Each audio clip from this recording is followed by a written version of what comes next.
itu diminta atau segera dideportasi.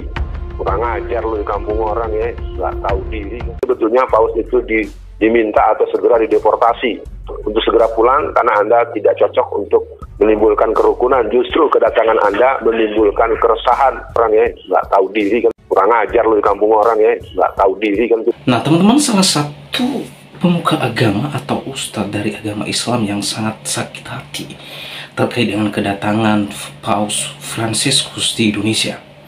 Bahkan ia menuding dan memfitnah Paus Fransiskus secara membabi buta, saudara. Oleh karenanya kita akan melihat ocehan manusia yang sungguh sangat mengerikan ini. Inilah dia videonya yang berikut ini. Azannya dibentuk running text. Silakan untuk respon awal ya Bung Alvin.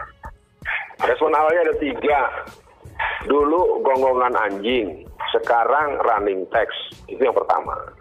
Yang kedua, Anda ini menteri agamanya umat Islam atau menteri agamanya faksi Vatikan?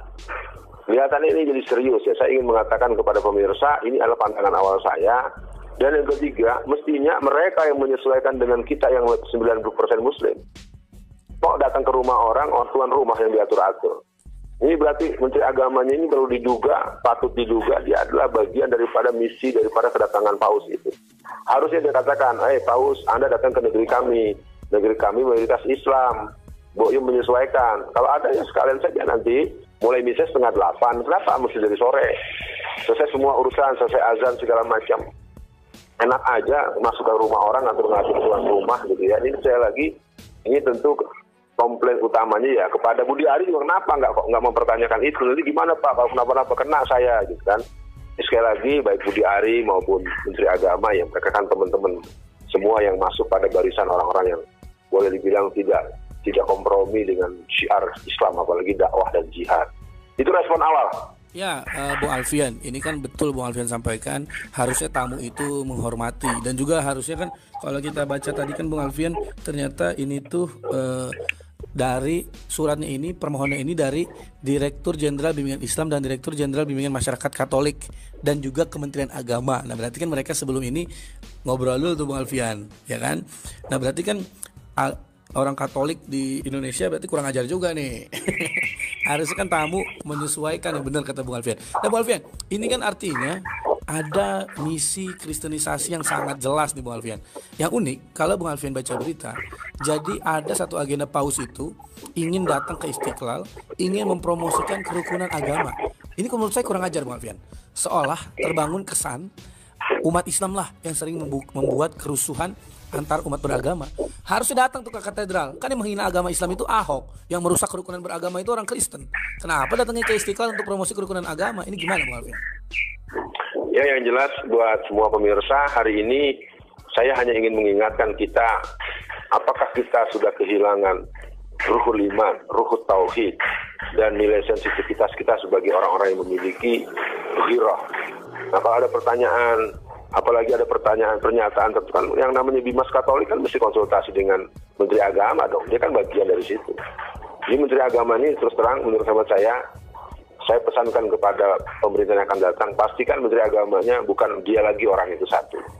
Itu penting saya sampaikan. Nah yang lain-lain yang berhubungan dengan keinginan si Paus itu ngajarin kerukunan, kita ini udah betulnya Paus itu diminta atau segera dideportasi untuk segera pulang karena Anda tidak cocok untuk menimbulkan kerukunan. Justru kedatangan Anda menimbulkan keresahan bagi orang-orang yang meyakini prinsip-prinsip tauhid, dan kalau mau rukun itu nggak usah ngajarin tuan rumah, lu datang ke rumah orang ya udah baik-baik saja gimana gitu kan, jangan malah ngatur-ngatur dan ngajar-ngajarin. Ini sekali lagi kepada para tokoh-tokoh Islam, bersikap dong, nyatakan pernyataan-pernyataan yang sifatnya penolakan yang kolektif, sehingga kita nyatakan bahwa misa tersebut boleh dilakukan tapi tertutup saja, tidak usah disebarluaskan, cukup kebutuhan Anda saja. Jangan mengganggu orang lain, menganggap, berarti kan sama juga mereka menganggap azan itu berisik. Azan itu akan mengganggu mereka, itu terus terang saja. Kurang ajar lu di kampung orang ya, nggak tahu diri kan. Nah teman-teman, itulah dia Ustadz yang mengutarakan kebenciannya terhadap Paus Fransiskus dan kepada umat Kristiani, yang menuding bahwa kedatangan Paus Fransiskus di Indonesia dengan tujuan mengkristenisasi Indonesia. Jadi makhluk halus ini ia mengutarakan ketidak terima dengan kedatangan Paus Fransiskus, saudara. Oleh karenanya, benarkah tudingan ngawur manusia makhluk halus ini terhadap kekristenan dan kepada Paus Fransiskus? Oleh karenanya saya menghadirkan sebuah video di mana saudara kita Ade Armando yang membongkar habis kedok Ustadz yang ngalor ngidul ini. Inilah dia videonya yang berikut. Salah satu masalah kita adalah masih banyaknya pemuka agama yang provokatif memecah bangsa. Saat Paus Fransiskus berkunjung dengan membawa pesan perdamaian dan kerukunan, tiba-tiba saja tersiar viral 2 video singkat Ustadz Alfian Tanjung. Alfian ini memang Ustadz bermasalah. Tahun 2018 lalu dia dipenjara karena menuduh orang-orang terdekat Jokowi adalah PKI. 4 tahun yang lalu dia sudah bebas, tapi kini dia kembali bikin masalah. Melalui 2 video itu, dia menyerang Paus dan menyerang Kristen Katolik. Kedua video itu diupload di kanal Alfian di YouTube. Di video pertama, dia menyatakan kedatangan Paus ke Indonesia bertujuan melakukan kristenisasi. Ini adalah ketidakadilan terhadap mayoritas, ujarnya. Dia menggambarkan ini sebagai bagian dari strategi Komando Laskar Kristus untuk memenangkan pertarungan di Pilkada serentak. Paus, menurut Alfian, adalah Khilafah Katolik yang menjadi koordinator sistem kenegaraan. Dia merasa pemerintahan Jokowi mendukung gerak kristenisasi ini. Menurutnya, Paus sangat diistimewakan. Gara-gara kedatangannya, pemerintah sampai meminta rakyat bekerja dari rumah. Kalau datang, ya datang saja, katanya. Ngapain nyuruh work from home? Dalam imajinasi Alfian, kedatangan Paus bukan hanya bagian dari agenda Katolik, tapi juga Kristen Protestan. Sebenarnya katanya Kristen dan Katolik ini kan bermusuhan, tapi untuk melawan umat Islam, mereka bekerja sama. Sejak lama koalisi Kristen Katolik ingin mengkristenkan mula-mula Pulau Jawa dan kemudian mengkristenkan Indonesia di abad 21. Menurut Alfian, mereka memiliki rencana besar melahirkan Indonesia emas 2045 di bawah Gembala Yesus. Alfian prihatin bahwa upaya kristenisasi kurang mendapat perhatian khusus dari umat Islam. Padahal, sidang Dewan Gereja sejak tahun 1960-an sudah berencana memurtadkan Indonesia. Umat Islam tidak menyadari itu, padahal menurut Alfian, Allah sudah mengingatkan bahwa umat Kristen tidak suka dengan umat Islam. Menurutnya, umat Kristen bisa melakukan kegiatan besar-besaran karena dilindungi Jokowi. Karena itu, kata Alfian, umat Islam harus melawan gerakan pemurtadan atau kristenisasi ini. Video kedua lebih pendek, tapi tetap menghujam. Di dalam video itu dengan pongah Alfian menyatakan bahwa Paus harusnya tidak memberi ceramah di Masjid Istiqlal. Alfian bahkan mengatakan Paus harusnya diblok dan dideportasi. Menurut Alfian, Paus harus segera pulang karena kehadirannya tidak melahirkan kerukunan melainkan keresahan. Dia meminta para pemuka Islam bersikap dan menyatakan penolakan kolektif. Alfian juga menuduh Paus menganggap azan maghrib berisik dan akan mengganggu mereka. Kurang ajar lo di kampung orang, ujar Alfian dengan pongah. Gak tahu diri, katanya lagi. Orang seperti Alfian adalah contoh pemuka Islam yang di dalam hatinya ada kebencian mendalam tentang Kristen. Apa yang dikatakan di 2 video itu sangat mengada-ada. Untuk diketahui ya, Paus itu datang ke Indonesia atas undangan pemerintah. Dia sendiri sebenarnya datang untuk menemui umat Katolik. Namun pemerintah memintanya untuk berbicara dengan umat Islam dan umat beragama lain melalui rangkaian acara di berbagai lokasi berbeda. Yang ingin dibangun adalah komunikasi antar agama, antar negara, antar budaya. Kita harus ingat, Indonesia adalah negara dengan penduduk Islam terbesar di dunia. Sementara Paus adalah pemimpin tertinggi umat Katolik dunia. Kunjungan Paus ke Indonesia jadinya merupakan acara untuk menanam dan mengembangkan perdamaian di dunia. Bila semua umat saling memahami dan menghargai, dunia akan terbebas dari peperangan, perkelahian, dan perpecahan berbasis agama, suku, ras, dan antar golongan. Lantas kenapa juga Alfian harus mempertanyakan kebijakan WFH yang dianjurkan pemerintah? Bukankah kebijakan WFH itu dianjurkan sekedar untuk mengurangi potensi tingkat kemacetan dalam 4 hari kunjungan paus? Kenapa itu harus dipersoalkan? Lantas soal adanya imbauan pemerintah agar stasiun televisi tak perlu menyiarkan azan maghrib saat misa paus ditampilkan secara live. Itu kan imbauan normal-normal saja. Lagi pula yang minta bukanlah pihak paus atau gereja melainkan pemerintah. Kenapa Alfian harus marah-marah pada paus sampai-sampai dia perlu dideportasi? Tapi setelah bertanya begitu, saya sadar Alfian memang ingin menumpahkan kebenciannya kepada paus, kepada umat Katolik dan Kristen, serta kepada semua pihak yang mendukung kehadiran paus, semata-mata karena cara berpikirnya memang sempit. Dia tidak ingin umat Islam bersahabat dengan umat Kristen dan Katolik dan bahkan dengan umat beragama lain.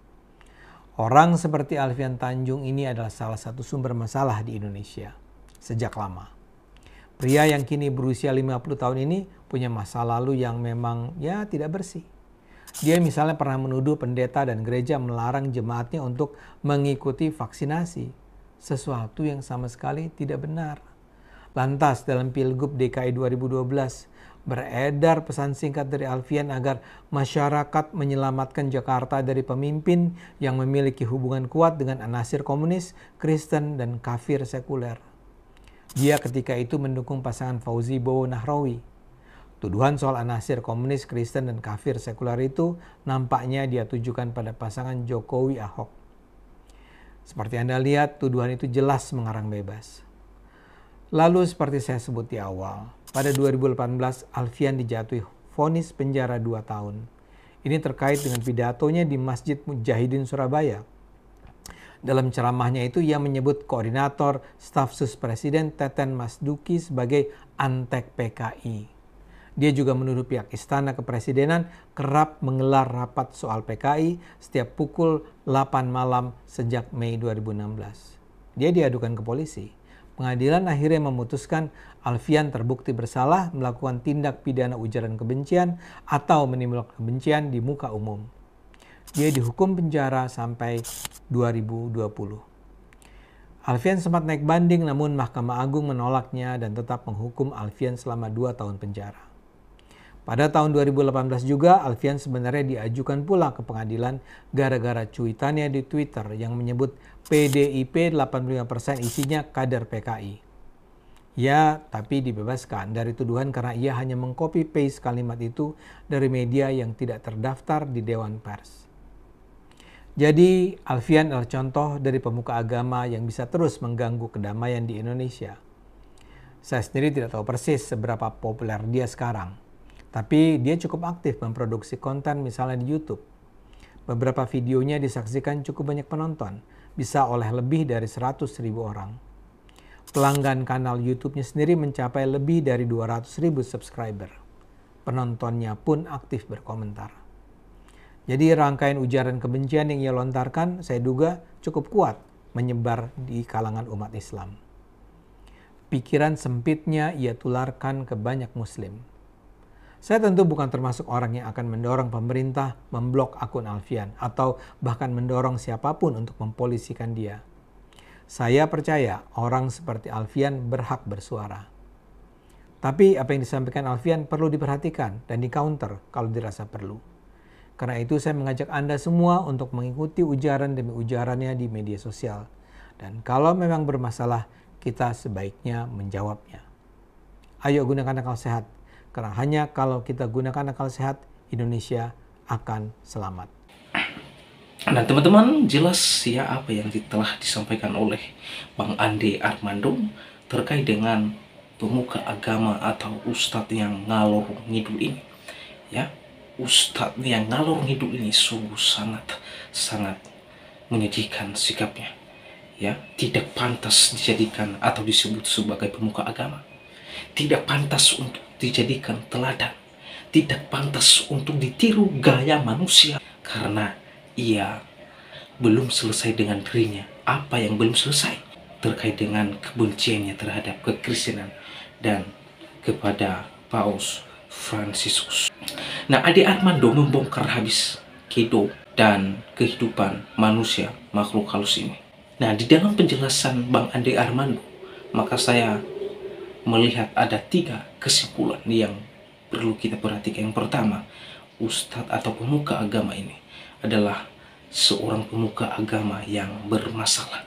Nah, teman-teman, kalau orang yang sudah bermasalah, tentu ia tidak ada hubungan baik dengan sesama manusia. Ya, kalau orang yang sudah bermasalah, maka hidupnya tidak suka dengan keberadaan orang lain dan terlebih keberadaan umat agama lain di Indonesia ini. Nah, itu yang pertama. Orang ini atau pemuka agama ini adalah pemuka agama yang sudah bermasalah.